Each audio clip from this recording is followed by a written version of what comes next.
Hello, everyone, and here is our African Energy podcast, looking over some of the issues that came up in number 449, an issue which had COP running all the way through it, despite the fact that the global climate talks produced only a few really significant decisions in its first week, which after all had all the leaders coming, even though the welter of press releases got bigger and ever bigger, and we'll be coming back to that in recent weeks.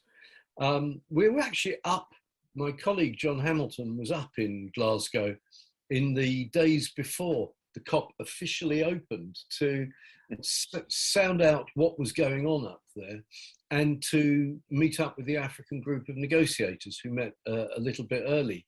And they were talking about all the themes African Energy has been talking about, the just transition. How do you meld a just climate agreement with the continued use of resources that constrained African governments and economies have at their disposal. And of course, the call that's so big from the African side to unleash more funds that they can use both to invest in renewables and other critical elements of what will be climate mitigation. Yet again, in the first week, there was lots of pious statements from the leaders, but no actual sign that even the $100 billion a year mechanism promised since 2016 was actually going to happen, although there may be more positive announcements since. Now, on the call is my colleague Dan Marks, African Energy's power editor, and you were looking around some of the issues to do with COP, but particularly the South African coal question, Dan. How are you reading that at the moment, and indeed the announcement that several $1 billion will be lined up to help Eskom have a cleaner energy policy? Well, it looks like an agreement to fund the energy transition in South Africa was on the cards in the weeks running up to COP26, and that has proven to be the case, at least as far as the paper says. There are a lot of questions outstanding. So there was an agreement between South Africa and a number of large developed countries, particularly the US, France, and the UK, to provide $8.5 billion for the energy transition in the country. It looks pretty clear that this would be mostly for Eskom, though there is some earmarked for green hydrogen and electric vehicles. This would be only a very small amount. I think, though, there's still a lot to be worked out. The first steps will be to agree a financing framework, to agree financing criteria, and announcements since then that gas and other fossil fuels may not be funded outside, particularly America and the UK.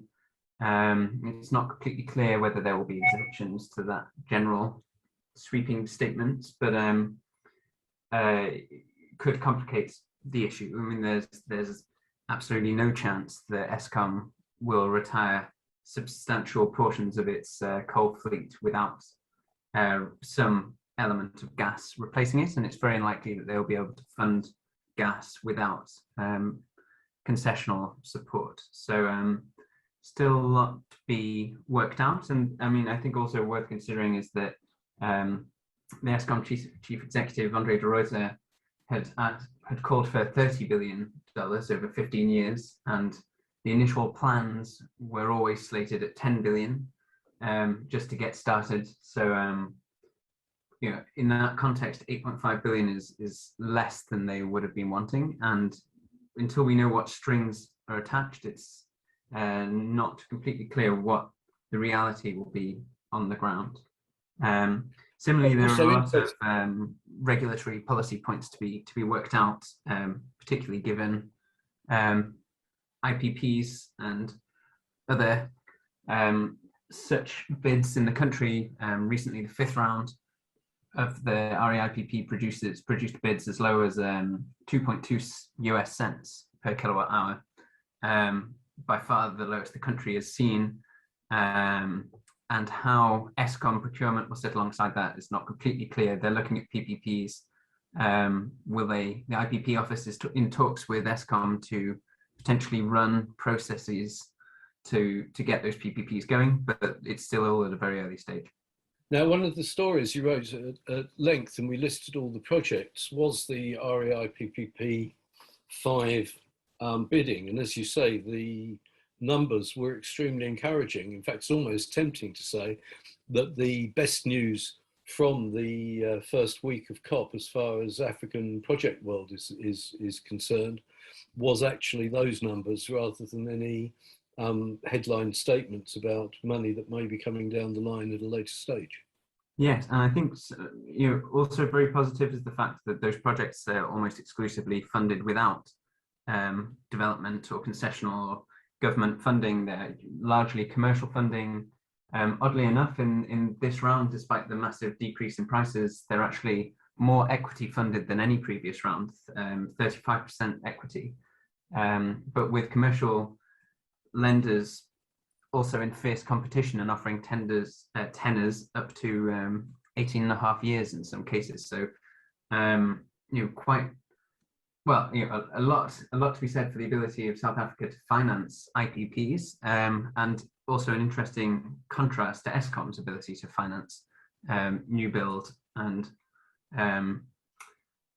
it's kind of ongoing maintenance. So I think there's a lot of interesting issues to be resolved. It's a very fascinating point that actually, rather than all the international assistance and whatever, there's a lot of talk about the markets must come in and survive and provide.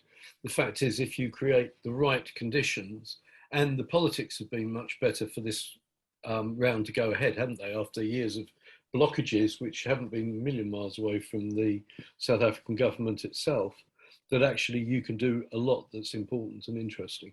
With REI PPP 5, you've had less interference from the government, perhaps wanting to see this one go ahead. If you've got the right terms in place, the markets will come. And in fact, the kind of the message that a lot of people are saying, we need to do this, that, and the other, that the private sector will provide. If the conditions are right, then the markets will come and you'll get something that's very positive. Yes, and I think that there are interesting lessons to come out of it. I mean, obviously everyone kind of knows that stable policy environments and mature markets are the way to go. I mean, I think there were a lot of lessons around the maturity of the markets. I mean, some of these projects have been in development since 2012, 2009 in some cases. Long-term partnerships and consortiums bidding together, now knowing, with established South African teams, very comfortable with the process, lenders very comfortable with the process, knowing the rules. And I think, there are lessons elsewhere for that, but also, we'll see what comes out of COP in the end with regards to gas, but it may be that if Africa wants to continue building gas power plants, it will have to look more to its own resources and to commercial banks and to private and pension funds and private African resources. And I think there are interesting lessons here as to how you might start to tap those types of resources and not be so reliant on rather flaky international support. Absolutely right. And interestingly, in African Energy 449, I think there was another good news-ish story, project related, from an unusual source, which was on Libya and the fact that that the utility GECOL in a terribly long-suffering country had started to actually do substantial amount of work on a substantial number of gas-fired power stations, both bringing some new units on stage and completing long-expected projects, and also doing rehab work, all shown on a beautiful map, I might add. But actually some positive news out of Libya. Just while we're on the power sector, the other big story I know you worked on, Dan, is the question of Zambia's convoluted history between its various electricity companies, particularly the utilities Eskom and Copperbelt, energy corporation. Now, I'm not presuming that we go through what is a long and important article, but how would you just very briefly for our listeners wrap up the situation as it is for the moment on the electricity supply situation and its various conflicts in Zambia? Well, I mean, it's clear that this is a focus for the government. The new government has taken a little bit of time, although it's only 2 months old, but a little bit of time to make its move. It didn't come in and immediately replace the senior management and boards of all the parastatals. It has now suspended the board at ZESCO, but they are actually, the board members are still in office and still working day to day, the executive board members. So it's been a kind of gradual process, but the energy minister has now come out and said that he wants resolution to the long-standing dispute between CEC and ZESCO, which is affecting large mines which account for a very substantial proportion of Zambia's GDP, and currently a supplied power, particularly in the case of the Konkola copper mine, basically without any contracts whatsoever, with disagreements about tariffs across the supply chain between ZESCO and CEC. I mean, ZESCO is supplying power directly to Konkola copper mines now, but even its term sheet, which it signed last year, expired back in June and July. So there's very little basis for the power supply, and hence a kind of growing number of disputes, and that appears there's still a lot of heat in that dispute at the moment, and that's shown by a lot of kind of grumbling from around ZESCO about large dividends, or to say large dividends paid by the Copperbelt Energy Corporation.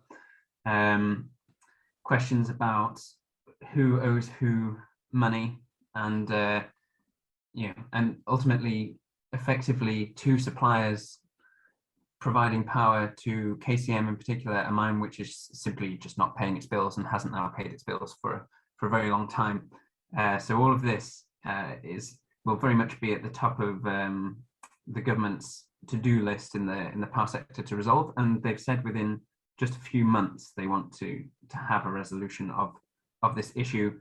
Having said that, the government can't do a lot until court processes around tariffs are resolved. So they want to move fast, but there are court judgments required before that can happen. And of course, that adds to complications in the fact that Zambia's got some pretty difficult talks coming up with the IMF, and the government's much more open than the previous Lungu administration towards doing a deal with the fund. It's clearly much more pro-business and in the line of the Washington Consensus. But what's happened in the electricity supply industry doesn't make it any easier, does it? No. I mean, President Hichilema is very, very clear on his priorities. I mean, he was speaking at Chatham House in London on Friday, and he said the government's priorities are the economy, and the economy. He said he'd just been in discussions, come from talks with lenders. Talks are ongoing. He said they were open about the problems with the Eurobonds. They were open about what he called the corrupt use of funds. But lenders. He's confident that lenders will come to the table, because ultimately, they have to come to the table in order to have a resolution, and for funds to be paid. So he's pretty clear that they want to operate within their means. They want to bring in the private sector for investment. They want to resolve these issues as practically as possible. And all of this, I'm sure, will be welcomed by the IMF. It certainly will. Well, there's complicated business. We also, amongst many things in the power sector, had a substantial, also with input from government sources and independent sources, a substantial piece on Guinea, of course, where officials are trying to carry on business as usual, despite Colonel Mamadi Doumbouya's coup, which we've covered in quite substantial detail. And talking of coups, we also have on this call our upstream editor, James Gavin, who has a real hands-on interest in Sudan as well. And James, as well as looking at some of the direct upstream issues, you were looking at the coup by General Burhan against his own civilian military government. So possibly, if we were to start there, I mean, we put it in the African view in the context of being in a region where you have South Sudan with its toxic governance record. I think we have to put it as much as that. You have Ethiopia with Tigray, the Tigray issue actually threatening now the Abiy government, and of course Somalia, which is in a permanent state of chaos or chaos in stasis. How do you see the Sudanese situation unwrapping at the moment? Well, yes, all very unfortunate. I mean, we only a couple of issues ago we were looking at Sudan in the context of regional protests in the east, blocking of pipeline flows and so on, and which was bad enough, but and there was that came in the light of in the wake of what was seen as an attempted coup or a dry run for a coup, and here we go, a couple of weeks down the line, there is a fully fledged coup. Prime Minister Hamdok still in house arrest some 2 weeks later. And General Burhan showing no signs of looking to sort of, recoil from the protests, which are widespread, and there's lots of tear gas going on in Khartoum. I noted today that Burhan saying he's not going to be standing when under this the military's revised plan. There's supposedly going to be free and fair elections in early 2023, and he's sort of counted himself out as a potential leader or sort of at that stage.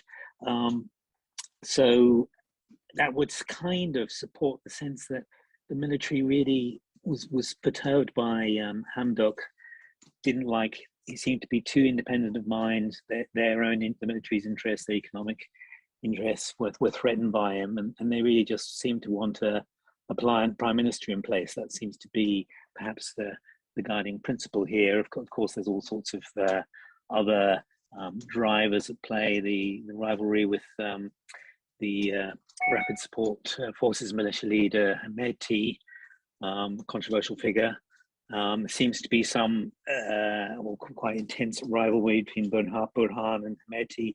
Some suggestions that Burhan needed to cement control, otherwise Hemedti was going to take over himself. I'm not going to speculate on the truth of that. In terms of what it means for Sudan, it's really bad. The United States has paused some 700 million in funds.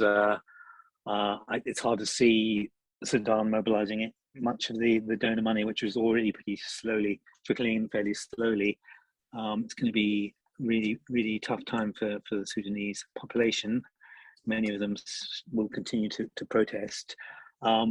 There's also the sort of oil element in this. South Sudan clearly perturbed that its exports might be at risk.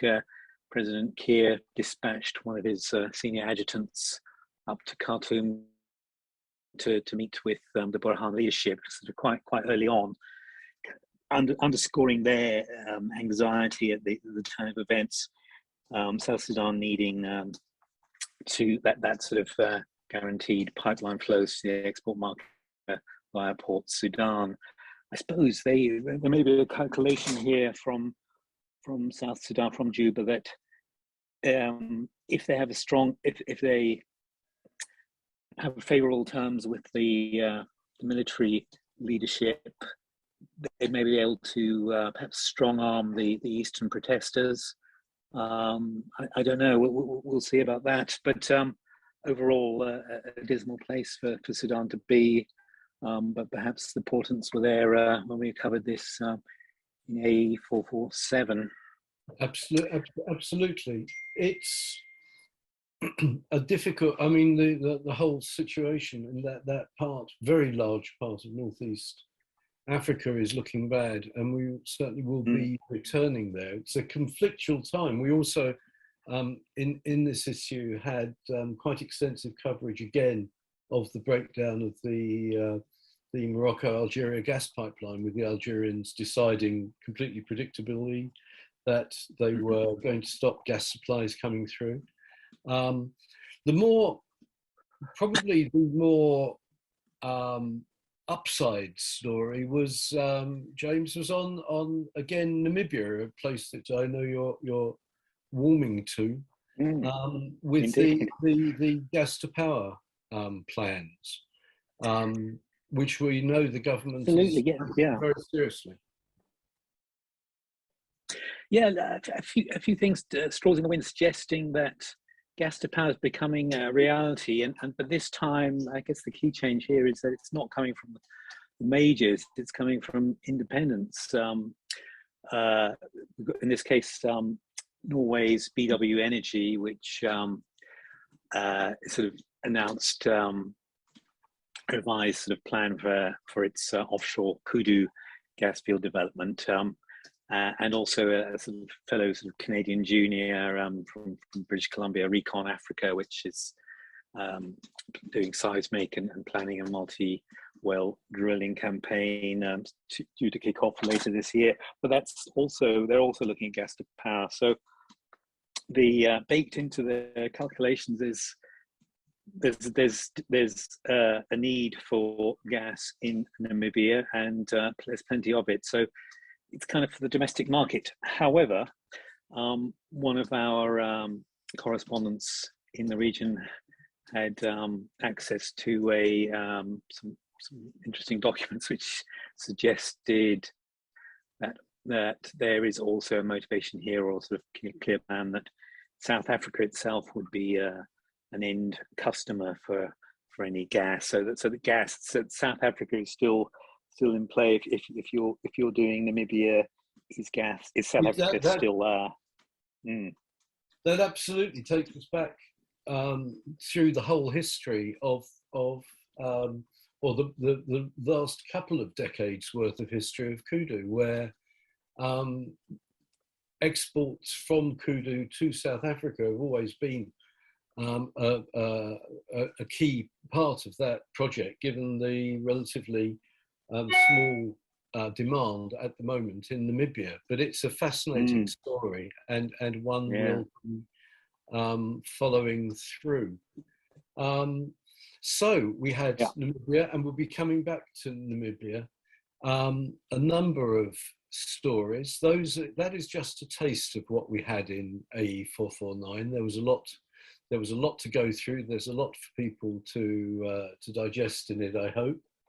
And we'll certainly be coming back to all these issues next time. By the time the next African Energy comes out, and we actually will be printing the newsletter, although things will be going up online on the website, of course, in between. But the newsletter will actually be slightly later than usual to take account of the final week of COP, and also a couple of big events, including our own Africa Investment Exchange, AIX, Power and Renewables event in London. And the next issue will contain a lot of stuff from that, from the African Energy Forum, from COP, from an incredibly busy time of the year. And that will come out on the 22nd of November. And in between time, we will be putting more things on the website. Our teams will be following a lot of stories, some of those continuing what we've been looking at today, and some new things as well. Trying to test out, I personally will be looking for us to be testing out quite a lot of those breathless announcements that PR companies are delivering out of Glasgow and the COP, because of the many hundreds of gigawatts of hydrogen that we're apparently going to be seeing. We will see those, we will test them out as we always do by asking questions and seeking answers to gain the probability of whether these things are going to happen or not. But until then, thanks to Dan, thanks to James, thanks to all the African Energy team, thanks to Harry for setting this up, and above all, thanks for you for listening. Talk to you soon. Bye.